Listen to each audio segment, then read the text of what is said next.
Welcome, everybody, to the American Space Museum. I'm Mark Marquette. We're so glad you're with us to stay curious on this St. Patrick's Day. Erin Go Braugh, everybody. Long live Ireland. My little hat here is green, so that doesn't work out too good there, but you get the gist there as I'm trying to be Irish for the day here. We've had a big day at the American Space Museum, getting the publicity out for our Shuttle Fest coming up here in a month. So a little bit scatterbrained today, trying to get our astronauts from Irish descent program together here today. So I think you're going to enjoy what we threw together. We being my co-producer, Marty Winkle. We've been together now over almost 3 years coming up. March 23rd is when the first episode of Stay Curious aired, born out of the pandemic, and we're so glad that you've been with us. Shuttle Fest 2 is going to be a great event. We're going to have artist Chris Calley feature some of his work there. Hi, Chris. Talked to him just a little bit ago. We're going to celebrate the documentary Base to Space, the Mobile Launch Platform 2, which is a cool documentary. Features astronaut Bruce Melnick. We're efforting some astronauts,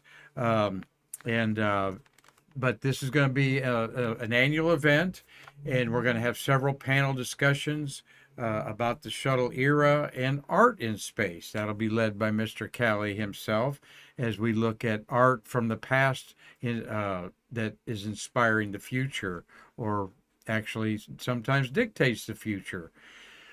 So we hope that you get time, and we're all going to broadcast it for you to watch wherever you're at in the world. Shuttle Fest 2 coming April 15th at the Hyatt Place Hotel, which has become our home away from home for many of us space geeks coming to the Space Coast. All right, Marty, as we said, happy St. Patrick's Day to everybody out there. We've got a green aurora behind you on our green screen here. Hope that you have enjoyed or going to enjoy some corned beef and cabbage. There's always a lot of music, of course, associated with the holiday, as well as shamrocks and leprechauns everywhere. So if you're lucky enough to be Irish, you're lucky enough, they say. So we'll have a few of these gems of wisdom from the Irish to ladle out to you here as we're all looking for that pot of gold. But I'll tell you someone that found a pot of gold, Marty, that as we look at the Emerald Isle there, the Greek Emerald Isle there, Isle of Man somewhere in there, I believe, and all of our friends in Europe, including Robert Law, is enjoying his Friday evening cocktail. Hello to you, mate. Hope that you're doing well. Scott Pook might be down in Tasmania having a little brekkie on Saturday morning, Scott. So we've got friends all over the world, and we want you to tell your friends to please stay curious with us. After all, the American Space Museum is the only place in the world that preserved the birth of America's space history 10 miles away from where it was made. So happy birthday. Where's my birthday hat? I'm going to reach down there and get that. This man is not Irish, but he's lucky enough to be a great astronaut. That, of course, is Ken Mattingly, 87 years old today, Ken, with my hat there. Ken was, of course, born March 17th in Chicago, Illinois. All right, the Windy City. He's got 21 days in space on 3 NASA missions, including orbiting the moon as the command module pilot of Apollo 16. Of course, famously, Ken was supposed to go on Apollo 13, was exposed to the measles, and was swapped out by Jack Schweigert, and the rest is history there.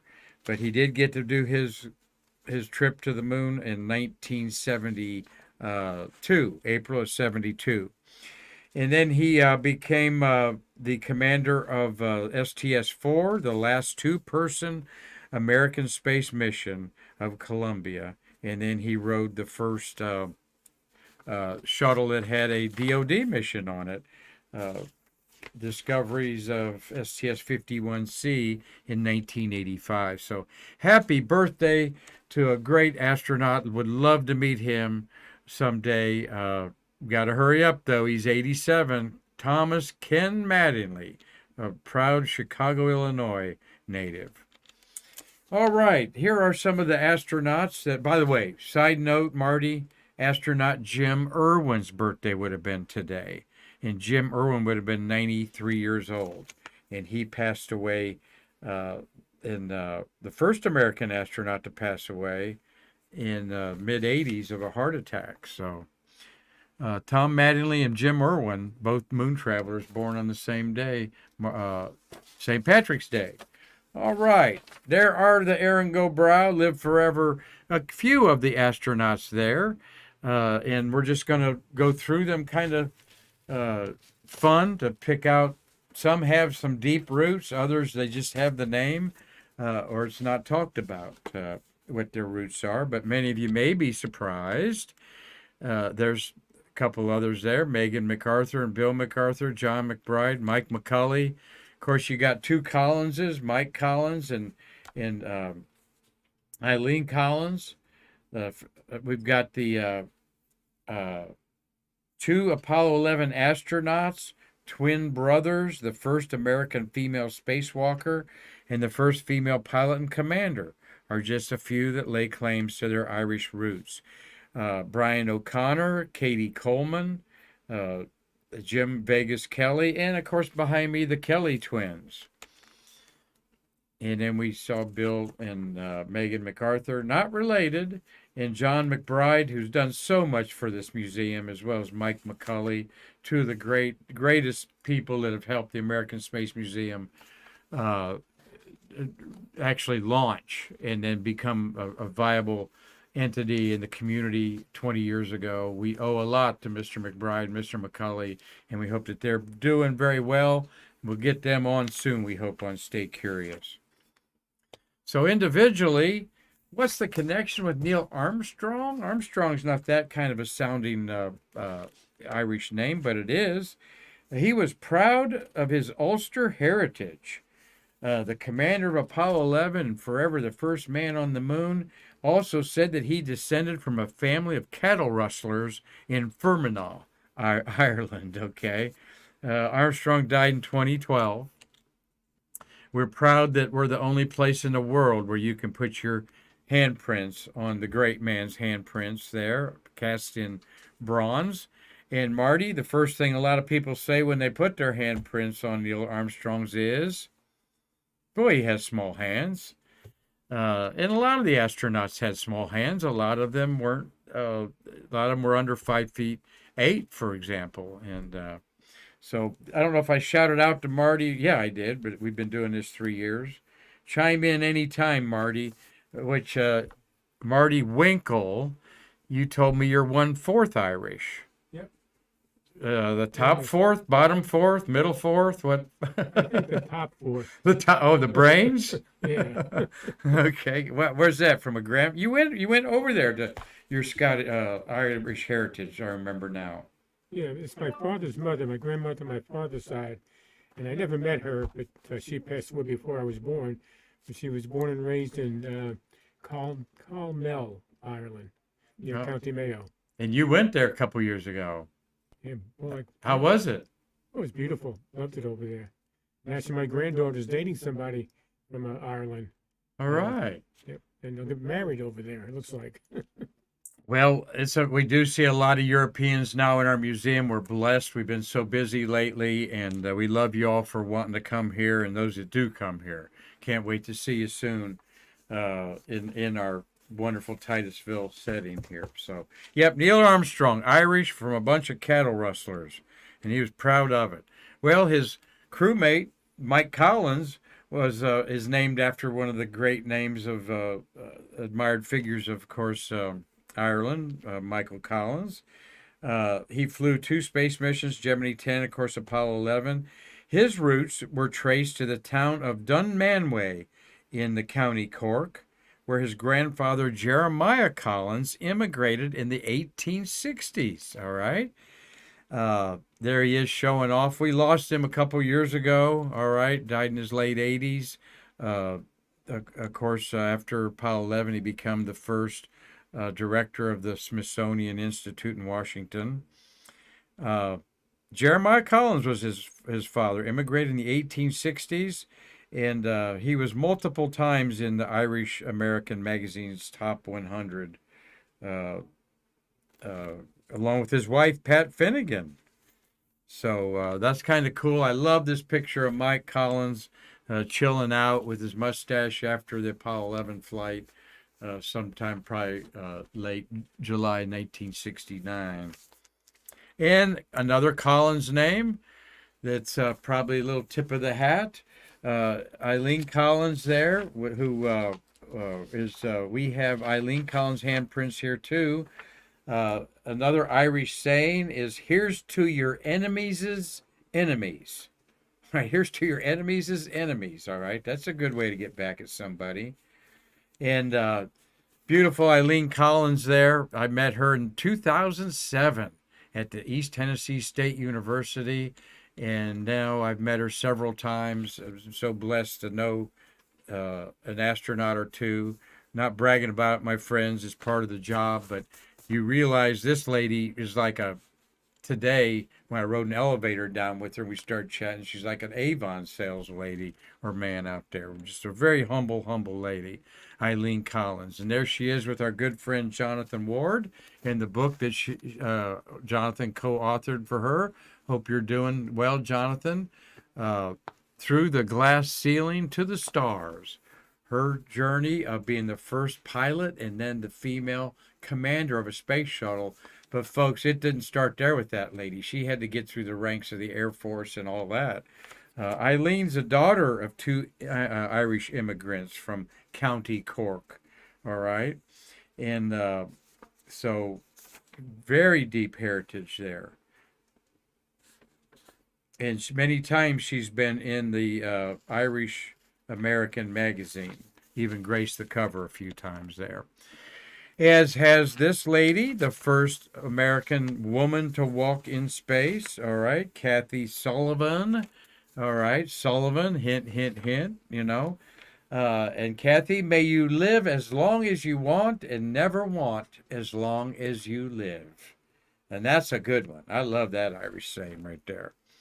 So she flew 3 shuttles missions, later became the director of ocean, chief scientist for the National Ocean and Atmospheric Administration. And then I think she was the deputy secretary of that under the Obama administration. And so great lady. We'd love to meet her. We do have her handprints here. And there we've got another Irishman, Brian OSullivan. Brian's 74 years old, I think. He's got 15 days in space. He's a former Marine, Marty OBrien. And there's a pretty picture of him when he was the director of Space Shuttle Program in 1994. He had, like I said, 3 shuttle missions. And he was the first chairman of NASA's Space Flight Safety Panel. We all love this lady, and she's a very active Facebooker, Katie Coleman. Katie, being Irish in outer space, she took it to a whole new level on St. Patrick's Day 2011, 12 years ago today, when she called in a special message to the International Space Station. She has, the Chieftains, you Irish people know, are the Irish band of repute, like the Beatles of the Irish music, or Rolling Stones, some would want to conjecture there. I would say so she took several musical instruments from performers of the Chieftains up there. Matt Molly took his old Irish E-flat flute, and then frontman Paddy Maloney volunteered his penny whistle. But she's even took it. She had the money printed in Ireland, had her on it at one stage. So she's a true Irish lady, and even played a little locomotive breath with Jethro Tull's great vocalist and flautist, Ian Anderson, there in space. And you can't talk about a Kelly without talking about, there she is again, playing with Ian Anderson at another event there. Vegas Kelly, Jim Vegas Kelly. Jim Vegas Kelly was born, where was he born? Lost his little note there. Oh, Jim Vegas Kelly. Forget where he was born. Doesn't matter. He's got the Kelly name. He did one shuttle flight, all right, to space. But I do know a little bit more about the Kelly brothers here. Okay. Uh, they, when they were 8 years old, they told their mom and dad that they were going to go to space one day. And so you can always tell Mark usually has the mustache, and he's married to Congresswoman Gabby Giffords. Okay. And I was just going to say here that looking more about the brothers in space. Of course, Scott Kelly's got the most time in space by a man, a U.S. man, and he spent over 11 months in space 3 years ago. So Mark is older than 6 minutes here. So they great representatives, of course, of the Irish. There they are, twin brothers, Mark and Scott Kelly, Irishmen. And Megan MacArthur. Megan MacArthur, born in Honolulu, Hawaii. Of course, she's married to astronaut Bob Behnken, and they have a son together. She attended London Central High School and graduated from St. Francis High School in Mountain View, California, is her adopted hometown there. And outside the name, don't know what she's done too much about her heritage here as we look up Wikipedia to find out a few of these things. And then next up, I've got John McBride. And again, we talked about John earlier. He's proud West Virginia, Charleston, West Virginia product, okay? And John was the astronaut, chief astronaut, you might say, at Kennedy Visitors Complex for almost 20 years. Of course, a Navy man. He got caught up in the Challenger disaster after his first flight. He was going to be a commander of a shuttle flight, which shows how smart he was. And he has, looking up John's, like I said, very involved with our American Space Museum, John McBride, and we're very indebted to him. There's a picture we took of him a few years ago at a fundraiser there. John, may the wind always be at your back. That's what we can say as an Irish phrase to him. We got another MacArthur, Megan MacArthur, Bill MacArthur. We've heard him talk to kids out at the Kennedy Space Center. He is a very born in Red Springs, North Carolina, raised in that North Carolina area there. The commander of the International Space Station. All right, and he gives a lot in the community, like being a frequent astronaut out at Kennedy Visitors Complex. And then I guess one of our other favorite Irishman astronauts that helped us a lot, Mike McCully. All right, born in San Diego, but he grew up in Livingston, Tennessee. All right, and Mike is the first submariner to go to space. All right, there he has been on Stay Curious. We need to get Mike back on Stay Curious. His one time to space was with the Galileo spacecraft as a pilot, and then he was the first of his class, 7 pilots to fly. It was going to take him 3 or 4 years to go to space again to segue all the other pilots. And so he decided he wasn't going to stick around, and he become involved in business and ended up being a beloved leader of the United Space Alliance. And Marty, you had a lot of dealings with him. There's a nice picture of him. He helped us out last February at an event we did with the Moore Center on Black History Month. There's Marty, myself, and Mike McCully just a year ago. Great to see you, Mike. And we have this wish for you, buddy.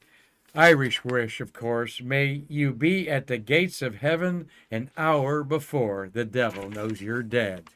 That's always a good one to wish on anybody. But here's the best story we're going to end with of any Irishman.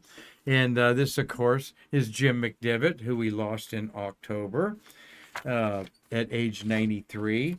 Jim McDevitt, of course, the commander, first rookie commander of Gemini 3 in 1965. He photographed the spacewalk of his partner there, Ed White, and then there he is on Gemini 9, mission that flew this time of the month in 1972, doing all the checkouts for the lunar module. That worked out beautifully. All right, and so when McDevitt flew, being a true Irishman, any aircraft he flew had to have something green in it. All right, it had to have something green in the cockpit. That was kind of a fixture there. All of his planes, we're not sure what he did in the Gemini spacecraft, but Gary Allgaier, who's done some great programs for us recently, and you can see him on YouTube. Gary, the structural engineer on Apollo and the shuttle, said that when he was at Rockwell helping out build the command module, that one of the Rockwell engineers said, "We want you to do us a favor. All right, Jim has to have something green in the cockpit."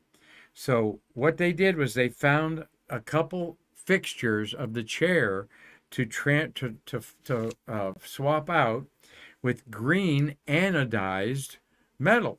All right. And so Gary Allgaier said he couldn't be here today because he's enjoying his corned beef and cabbage at a nearby restaurant before they got too busy. But he said that, Marty, they put together a test preparation sheet, a TPS, which was completely illegal, to swap out these parts with green ones. And the document needed to be signed. And Gary was the engineer that had to sign the document. So when this other Rockwell engineer said, "Hey, we're going to do this for Jim, you have to sign this," Gary said he looked up at him and he says, "What do I get out of it?" And so what he bartered was something I'm going to show you here in just a second. So then they went to go change it out, these parts out, and they ran in, of course, at the spacecraft in the altitude chamber, no less, to the quality control inspector there that says, "What are you guys up to?" And they let him in on it, and they says, "Okay, yeah, this is very special for the commander," and so forth. So here's the proof of it, and I got Marty. Of course, my head's in the way there, Marty. Let me move way over here. There we go. Marty's going to show you the parts that were swapped out there. They're orange. They're yellow. There is a lever. These were the actual seats of the Apollo command module that folded back.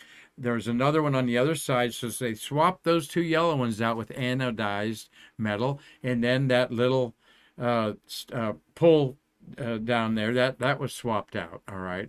And then the other thing they swapped out that we're going to show you in a picture in space is this. This is a knob. And I'm going to take the knob off there to show it in my hand. But this is a knob that went to a lever that adjusted Jim McDevitt's headrest for when he had a helmet, and then it moved to a different position when he didn't have a helmet on. And this is the very thing that was in the command module spacecraft, all right, of Gumdrop was the code name for that command module. And as I show you the next picture, it was swapped out for a green one that is shown in space. And Marty, you're going to have to show it to him. It's right there. Yep. You can just, I'm covering it up right there. Yep. Imagine next to that goldy strap is a ball, and it's got a greenish tint to it. And I have in my hand what was swapped out for that. And there's David Scott in the center seat as he was the commander of the command module, and Rusty Schweikert's on the other side. McDevitt was taking a film of this, and Gary Allgaier was looking for pictures of the green little knob that was replaced for Jim McDevitt, a true Irishman, to celebrate his heritage in space. So how cool is that, as we're looking at the green aurora behind me here. Now, thank you for sharing that, Gary Allgaier, and I will make sure that you get this valuable thing back. Gary's questions were, where are those green anodized features? Okay, they would be worth a fortune right now. So Gary knows where is the command module Gumdrop where does it exist? What museum? Well, Apollo 9 is in the San Diego Air and Space Museum. Gary said he's seen pictures of it in there, and it looks like they swapped them back out to gold, which means they may have been given to McDevitt. McDevitt passed away October 19th, 2022 at age 93. Are they part of his estate? Did he sell them beforehand? Are they one of you space geeks on your trophy case? That would be cool to know, because they certainly would be worth a lot of money. Anybody that does know, let us know, because we're staying curious about that. So, Marty, thank you. We hope that Doug Forrest is enjoying some corned beef and cabbage. I know Chris Calley probably is. Chris is thawing out up there in Connecticut. Bill Whiting, good to hear you, my friend. We got the Code Blue Collective. They're hooked on Stay Curious, Marty, so keep them coming. Our airline pilot, Daniel de Jong, great to see you. He's Dutch. And he's over at the Netherlands. I'm sure they have a wild Irish celebration going on. Santosh Gupta is watching us. Carl Ray. Thank you, Carl. Monday Monica's watching. Frank Custer. We had Frank on yesterday. And Stay Curious, talking about the MDD. All right. The mate and demate device of the shuttle. Steve Trainer. Dave Stange and Larry Pusker, two Michiganders. JG Top Gun Academy's watching. James Sigler. Ophelia Sauterelle in Normandy, France, and Gary Gerald's watching. And I'm positive that Scott Polk is going to see this episode down under in Tasmania. And Cliff Watson. Cliff in Pomona up there. They're breaking from winter now. They're breaking from summer into their fall season down south. You got to think about that. So, Marty, how'd we do today? Anybody else have a question or comment? You had two comments actually. Actually, a comment and a question. Dave Stange said that Vegas Kelly was born in Burlington, Iowa. Okay, thank you. I stumbled over that. And this question may want to answer offline or not, but Aaron Pushkar is asking, we went to Dixie Crossroads. What do you recommend? So he's looking for a restaurant to go to. Oh, he's looking for a restaurant to go to. They want to go to the Irish pub in Titusville. Yeah, Irish pub is the hot place in Titusville, and you won't get in after 6 o'clock probably. I don't know. Not the German, the Irish world to me. I know where the German and Italian places are. I'm going to go get me a fish and chips at the Pier 220 maybe later on here. Marty, how about you? You going to have some green beer, green eggs, or I know you won't have green beer. No, having corned beef and cabbage. Corned beef and cabbage. Sounds good to me. I may just have a hot dog with sauerkraut on it, because I'm French, by golly. So, hey, we thank everybody for supporting us. You know, a year ago, our entire nation was shut down by the COVID crisis. We all lost loved ones and friends, myself included. Lost two good friends of mine in our photography club in Tennessee. And so we all know the shock and unbelievable effects that this COVID took a hold on, and it still is out there in our community. In fact, we had a member of our staff here have COVID, and of course everybody's being careful about that. So, you know, we just want to remember the times we were going through 3 years ago. It wasn't very happy for a lot of us. The whole country shut down, sports, entertainment, the money lost. But look at us now. We've come back like true Americans, fought back, and now enjoying some prosperity and understand this disease and other diseases better. And I think the good thing of it, Marty, is, you know, might be less colds and flus because of the barriers at the grocery stores and other places that you trade and do shopping. And people are more conscious of cleaning their hands and for gosh sakes, not hacking on somebody when you're in the line buying something. So that's my personal comment about where we were 3 years ago, because the American Space Museum found a silver lining and a blessing out of the COVID crisis, and you've been enjoying it as part of Stay Curious, also allowing us to reach out to other people and broaden our perspectives on Facebook, and the YouTube channel that's so important to social media, as well as we know that the program has increased our attendance here at the American Space Museum and gotten the word out. So we're very blessed and grateful. 3 years after the horrible COVID-19 pandemic, we survived. That was our first mode when my boss, Karan, Conklin, and I got together and said, we need to keep a visible presence of this wonderful museum to the space community out there. And look what's come of it. And almost chokes me up thinking about it. But Marty, thank you, because I couldn't be doing this without his, not just assistance running the program, but his encouragement and advice and very constructive criticism that I from time to time need. So we love you all out there for supporting the American Space Museum. On behalf of all of our staff here, I want to say we hope you have a wonderful, safe holiday.